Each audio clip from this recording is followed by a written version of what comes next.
All right, we have a special guest in the studio tonight, and I will let her introduce herself real quick. Uh-oh.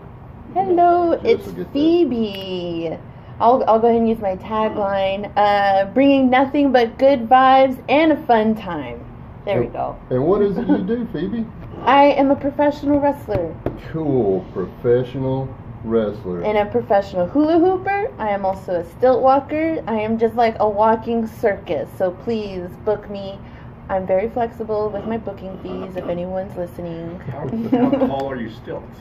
My stilts, it varies depending on my costumes. If they're depending on the price. No, depending on if it's too long. There's been some times where my stilts were over like 4 feet tall, just because of the costume pants. Yes. Were just too long, so I had to raise them up. I think that's the highest I've ever been. I think the highest I've ever stood tall was like a little over 8 feet. So just think of Shaq, and then just like maybe a half a foot taller than him. Okay. Yeah, we all know how big that boy is. All right, so Phoebe, where are you from? I'm actually originally from Tulsa, Oklahoma. And you're Native American? Yep. What tribe are you from? Well, I'm registered in Cherokee, but I'm also Pawnee, Creek, Comanche, and Navajo. I've heard I have a little bit of Kiowa, but it's all... You look at me crazy, but just think back in the day, people who ran wild and, killed their men and raped their... But we're not going to get involved. We're not going to talk about that. Your great-great-great-grandmother was a Cherokee princess. I have no idea. I always have to ask that of the Cherokees. I do have some... You're the one. Got royalty. Maybe I'm the missing one. So how did you end up here in Dallas? Honestly, I moved here because I got connections as a hula hooper and a stilt walker, and it was more in Oklahoma. There's not a whole lot of reach in that part of entertainment, so I ended up working with this company called B3 Entertainment. They're based out of Wiley. You probably might see them a lot. Like there's I forgot his actual name. That's so terrible of me. I'm over here giving them a plug and I already forgot what their names were. B3 Entertainment though. And then and just originally, of course, with wrestling, there's a surge of wrestling here in Texas, especially for women's wrestling. Because out of nowhere, when I moved here, I've been here for like a year and a half officially in Texas. When I moved here, there wasn't a whole lot of women, and if they were, they're mostly down south. And then just a few months ago, there's a surge of women's wrestling, out of nowhere. Have you ever been to? You're looking at me like you're trying to understand. Have you ever been to a wrestling show before? Mud wrestling. Does that count? Not the same. Okay. No. Well, Did you see the look? I don't know if that was supposed to be a joke or what, because it wasn't funny. That's when you say wrestling. That's only what kind of when's the last mud wrestling match? It was way back in the day. Way back in the day. How far? 1979. That was back in my roaming days. Yes. Oh my goodness. Yeah. How long have you been a professional wrestler? Going on 3 years. Oh, yeah. Yeah. This is actually, my first year, I've only wrestled in Oklahoma, but I didn't take it seriously until, honestly, just last year. So you got pinned? No. You didn't get pinned? I mean, of course I get pinned sometimes. That's losing a match, yeah. But what are you getting at? What is your... That's what I want to know. Till I got pinned. What was that supposed to mean? Well, I didn't know if you was undefeated. I'm not undefeated. I don't think there's anyone undefeated except for maybe... Well, no, he just lost. He doesn't know anything about wrestling. He don't really watch he doesn't. wrestling. No. Killer Carl Cox. You should have been doing your research. You knew I was going to come in here. That was the only wrestler I knew. It was way back in the late 60s. Late 60s. That's ancient. How long did you have to train before you had your first match? You went to an academy or something like that? Or? Well, yeah, a wrestling school. I didn't Well, actually, I can't remember where I was at my point in time in my life at that moment, but I was just driving down the road and I saw a kiosk for live professional wrestling, and I remember how much in love I was with it growing up. So I just pulled over and went to the wrestling show. Then I went like 5 more times because they had a show every Saturday. And then I just remember after every show, the announcer would just say, if you have, if you're an aspiring wrestler or you want to try and get into a referee or manager, come see me after the show, and I'll connect you to the right people and get your foot in the door. So I waited. I went about a little over a month, and I went. And it was just like a mental decision. No, it was just like, do I want to or do I not want to? It wasn't the courage thing or anything. If I wanted to do it, I wanted to do it. But it's just the level of commitment to it, because the human body is not supposed to just slam their bodies. It's against instinct to refrain from it. Like, it's really hard to explain, especially if you don't watch wrestling.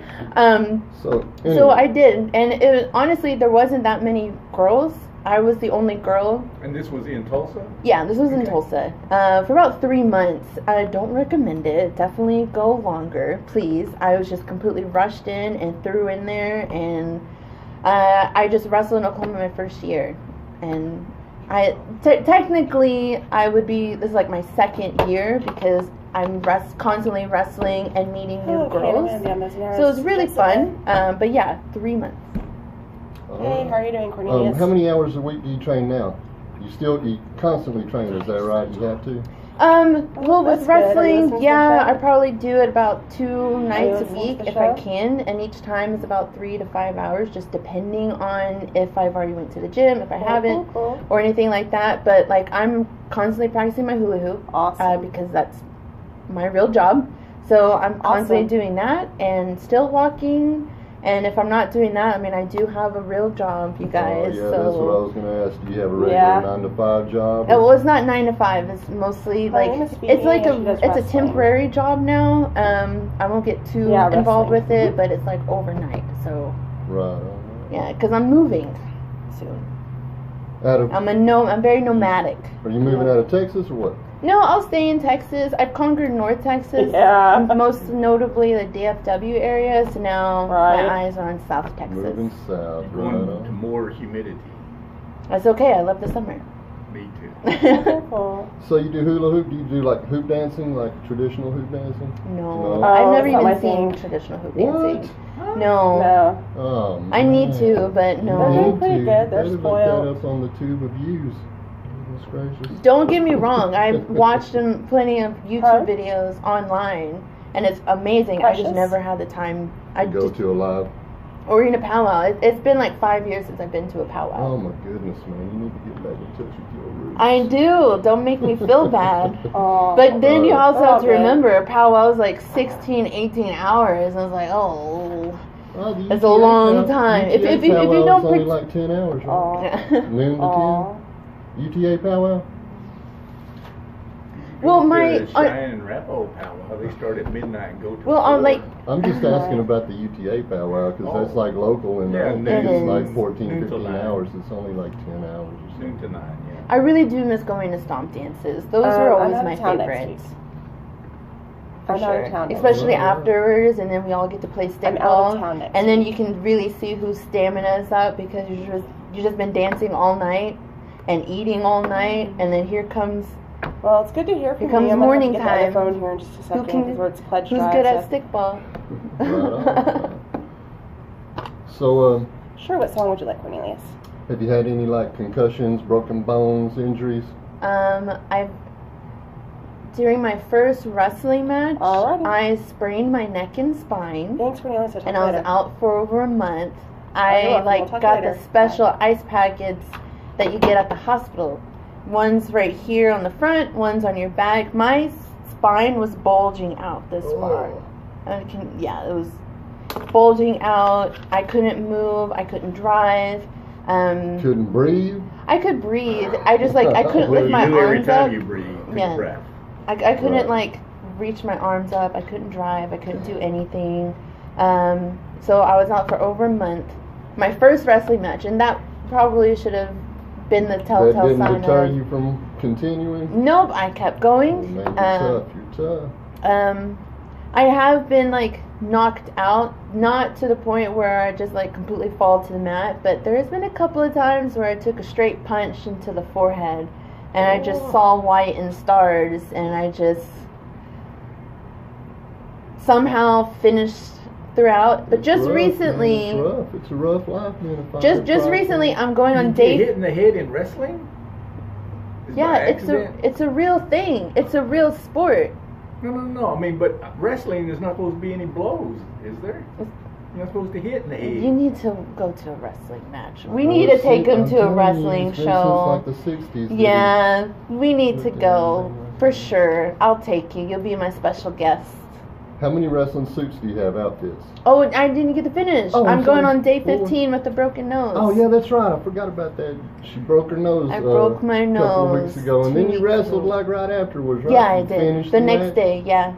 And then I wrestled the next day, and then I trained in the ring that following, like 2 days later, just to work around my broken nose. And then I was still in the gym, because this is the life I've chosen. I said I wanted to be a professional wrestler, and here I am. I just haven't, like, gotten it, like, I'm supposed to go up for a follow-up. But for some reason, like, I can breathe a whole lot better. Oh, yeah? Did it affect your smell? You still smell everything? No, I still smell just fine. Like, I think I breathe a whole lot better. It just feels like a really bad sinus infection that won't go away. And then, I don't know, it's just like a lot of tension. Just avoid my nose, please. That head injury is tough. Yeah. Oh, so you didn't really watch wrestling when you were growing up? No, I did. Oh, did you? Yes. I grew up watching ECW. Oh, I didn't know there was WWF. I never knew there was a WCW. My mother did not like wrestling. She thought it was unwomanlike. She thought it was too violent. And so what I did, I went behind her back. And me and my uncle would wake me up in the middle of the night when ECW would air at 11 p.m. on Sunday nights, and we'd watch it. And my favorite wrestler growing up was Sabu and Jazz. Sabu, right on. Yes. It's so great. And the fact that I can call Jazz like a work friend in this business, someone that I grew up with watching and idolizing, and she's giving me advice on stuff, and it's just like very surreal. Yeah, I used to take my daughter to PCW wrestling back in the day in Arlington, and we saw Sabu one time and AJ Styles one time, and man, those guys just put on a show, Joe. Man. Sabu was just like really unpredictable. Like he literally would do it. Like I thought I would do anything, but then I just watched clips of the Texas Deathmatch tournament that happened last night in San Antonio. Couldn't be me at all. There's some things I'm okay with, but then there's other things I would rather not be thrown through light fixtures or like hit with the baseball lights and or hit with baseball. Staple guns, no staple guns. No, I have a broken nose. Leave me alone. I had a light bulb moment. Now I thought you was talking like NCAA wrestling, but this is like professional wrestling. WWE wrestling. Professional wrestling. It's called professional wrestling. Okay. What you're thinking of is amateur wrestling or Olympic style wrestling. Yes. Greco-Roman. We got to get the correct keywords and. Okay. All right. Well, I'm still stuck on his last match he saw was a mud wrestling. I was in a bar. Okay, I used to run the bar. You're in a bar. Actually, that sounds like a really fun time. To be honest. I used to have to drink alcohol, but I don't anymore. So. Oh man. And they tried to talk me into going into the mud wrestling pit, but I'm like, not me. That actually sounds like a lot of fun, though. If I'm being honest. Maybe not physically wrestling in the mud, but it was watching. Mainly trying to not fall down in the pit. Anyway, brothers and sisters. Do you have brothers and sisters? No, I'm an only child. Oh, bless your heart. No, it's great. I like Nobody to fight with. Because I thought maybe that's how you got your start. Because brothers and sisters, yeah, there's always the headlock and. No, I had a lot of boy cousins though Okay. that did not take it easy on me at all. All right. We gotta take care of some radio business. We'll return momentarily.